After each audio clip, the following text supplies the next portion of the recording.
آج یاد آتا ہے سلطان نور الدین زنگی، جنہوں نے نام محمد پر اپنا سب کچھ وار دینے کا عزم کر رکھا۔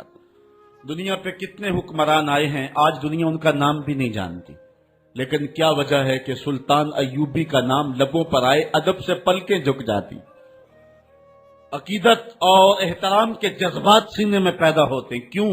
اس لیے کہ حضور علیہ السلام کے نام پر اس نے وفا کی ہے، اور یہ رب کا وعدہ ہے کہ جو میرے رسول سے وفا کرے گا پھر اس کو میں مرنے نہیں دوں گا۔ اقبال نے اپنا سارا فلسفہ شعر میں نچوڑا ہے کہ محمد سے وفا تو نے تو ہم تیرے ہیں، یہ جہاں چیز ہے کیا لوح و قلم تیرے۔ تو حضور کے نام پہ جن لوگوں نے وفا کی ہے، رب نے پھر انہیں مرنے نہیں دیا۔ آج بھی سلطان صلاح الدین ایوبی کی قبر بھی زندہ ہے، آج نور الدین زنگی کی قبر بھی زندہ ہے۔ اچھا، یہ بات میں بتاؤں کہ حضور علیہ السلام کے گستاخوں کے ساتھ نپٹنا یہ ہر شخص کے بس کا روگ بھی نہیں ہے، یہ ڈیوٹی بھی رب کی طرف سے ہوتی ہے، اور رسول اللہ جس کو پسند کریں اس کی ہی یہ ڈیوٹی لگاتے ہیں، ورنہ کس کے سینے میں یہ آرزو نہیں مچلتی؟ جب راجپال نے توہین کی تھی تو کون نہیں چاہتا تھا کہ اس کی گردن کاٹوں، لیکن سعادت مندی نصیب ہوئی تو غازی علم الدین شہید کو نصیب ہوئے۔ علامہ اقبال علیہ رحمہ نے کہا تھا جنازے میں کہ اسی گلیں ہی کرتے رہ گئے، ترخانہ دا منڈا نمبر لے گیا۔ حضرت پیر جماعت علی شاہ رحمۃ اللہ تعالی علیہ نے کہا تھا غازی علم الدین کے جنازے پہ گردن جھکائے چل رہے تھے، آنکھوں میں آنسو تھے۔ 6 لاکھ لوگ حضرت غازی علم الدین کے جنازے میں شامل ہوا تھا۔ سید دیدار علی شاہ صاحب جب جنازہ پڑھانے کے لیے کھڑے ہوئے تو غش کھا کے گر پڑے۔ بعد میں جب اٹھے اور جنازہ پڑھایا تو کسی نے کہا حضرت آپ نے بڑے بڑے جنازے پڑھائے ہیں، کبھی یہ کیفیت آپ کی ہوئی نہیں ہے۔ فرمایا جنازے بڑے پڑھائے ہیں لیکن کبھی حضور کا دیدار نہیں ہوا ہے۔ آج پہلی بار یہ موقع ملا، ادھر جنازہ پڑھانے لگا، ادھر آمنہ کا لال بھی سامنے تھا۔ حضرت پیر امیر ملت علیہ رحمہ گردن جھکائے چل رہے تھے تو آپ نے کہا لوگوں میں نے بڑے بڑے بادشاہوں کی کہانیاں پڑھی ہیں، میرے دل میں کبھی یہ امنگ نہیں جاگی کہ فلاں بادشاہ میں ہوتا۔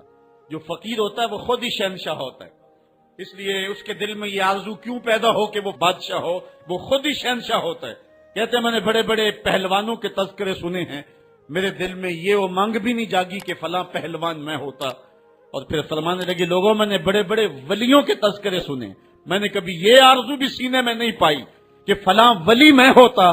لیکن آج غازی علم الدین کا جنازہ لوگوں کے کندھوں پہ جا رہا ہے، میرے دل میں آج یہ انگڑائیاں جذبات لے رہے ہیں، کاش آج اس چارپائی پہ جماعت علی شاہ ہوتا۔ یہ آرزو، یہ تمنا، یہ خواہش میرے دل میں انگڑائیاں لے رہے ہیں۔ یہ سعادت مندیاں ہیں، یہ خوش نصیب لوگوں کا مقصوم ہے، اور یہ مقدر والے لوگوں کو سعادت مندی نصیب ہوتی ہے۔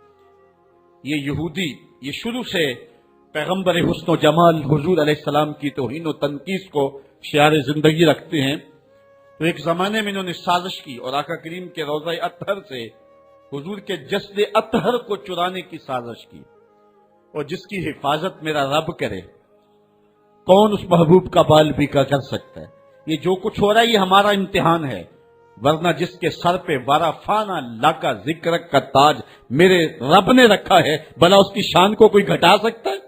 جدا ذکر خدا بلند کرے کیڑا جمعہ اس نو بند کرے، اس ذکر دا حافظ آپ خدا پڑھو لا الہ، خود اللہ حفاظت کرنے والا ہے ذکر کی۔ یہ تاج رب نے محبوب کے سر پہ رکھا ہوا ہے، اس لیے چاند کی طرف منہ کر کے تھوکنے سے چاند کی نوری کرنوں کو میلا نہیں کیا جا سکتا۔ تھوکنے والے کا اپنا منہ گندا ہوگا، لیکن چاند کل بھی روشن تھا، چاند آج بھی روشن رہے گا۔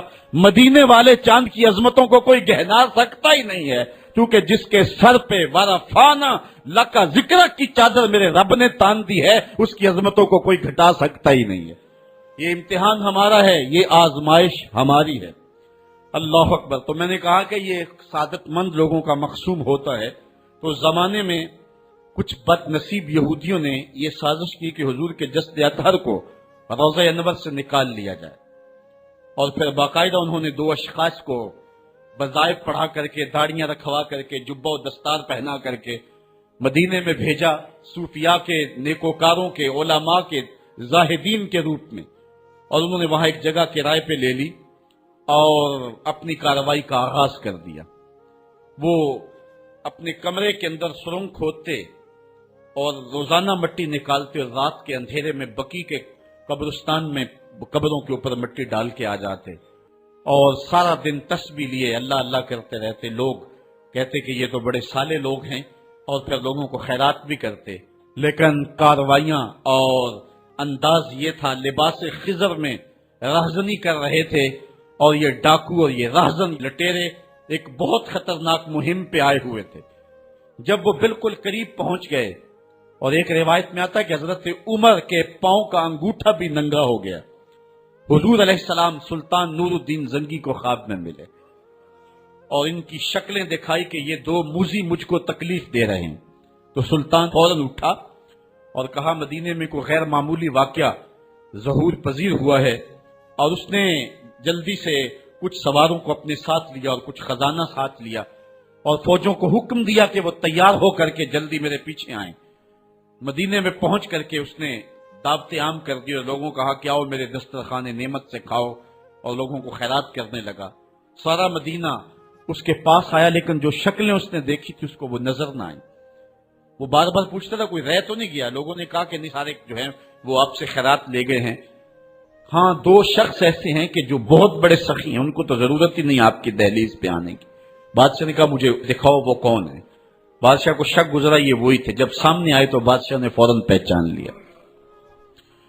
کہا کہ میں تمہارے ڈیرے پہ جہاں تم رہتے ہو وہاں جانا چاہتا ہوں. بادشاہ تفتیش کرنا چاہتا تھا. جب دیکھا تو تسبیحیں لٹکی ہیں، مسلح بچھے ہوئے، قالین بچھے ہوئے ہیں. تو بادشاہ مسلح اٹھایا، قالین اٹھایا تو نیچے پھٹا تھا.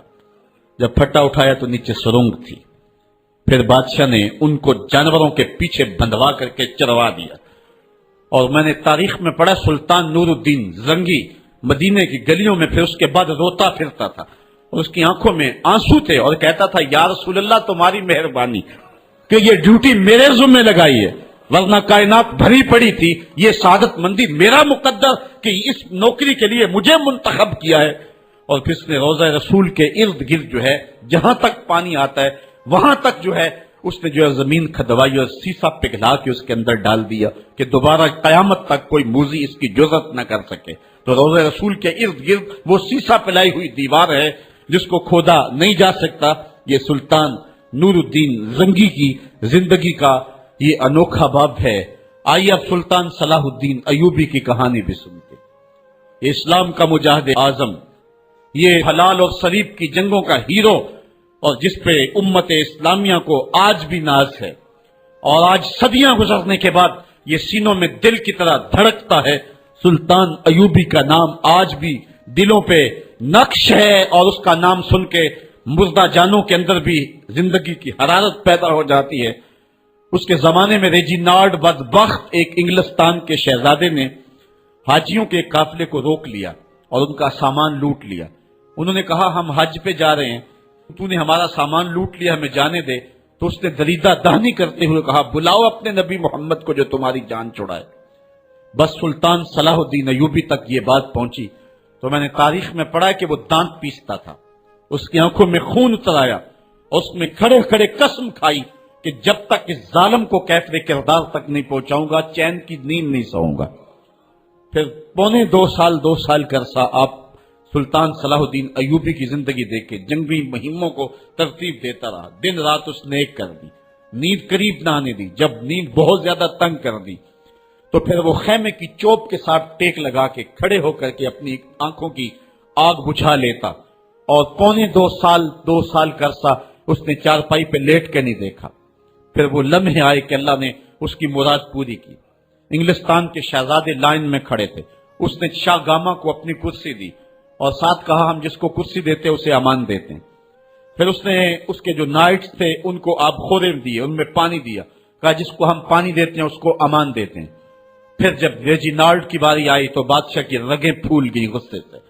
اس نے تلوار نیام سے باہر نکالی اور اس کی چھاتی پہ چڑھ کے اس کی گردن پہ تلوار رکھ کے اس کے ٹکڑے کرتے ہوئے کہا او کتے، تم نے کہا تھا بلاؤ اپنے نبی محمد کو، محمد عربی نے اپنا نوکر بھیج دیا ہے. اور اس طرح اس ریجینالڈ کتے کے 2 ٹکڑے کر کے رکھ دیے. یہ ہماری تاریخ ہے، یہ اور روشن تاریخ ہے. ہمارے اسلاف، ہمارے بزرگ، اس دور کے شہنشاہ، اس دور کے بادشاہ اتنی جرأت اور اتنی عظیمت رکھا کرتے تھے. اور آج ہماری کمزوریاں نے دشمنوں کو دلیر کر دیے. کبھی ایسا بھی اندھیر آیا تھا کہ سرعام یوں توہین اور تنقیص ہوتی ہو پیغمبر حسن اور پیغمبر جمال کی، اور پھر 1.40 کروڑ انسان دنیا کے اوپر بستے ہوں. یہ بھی زمانے نے دن دیکھنے تھے. تو امت مسلمہ کی موت واقعہ ہو جائے اگر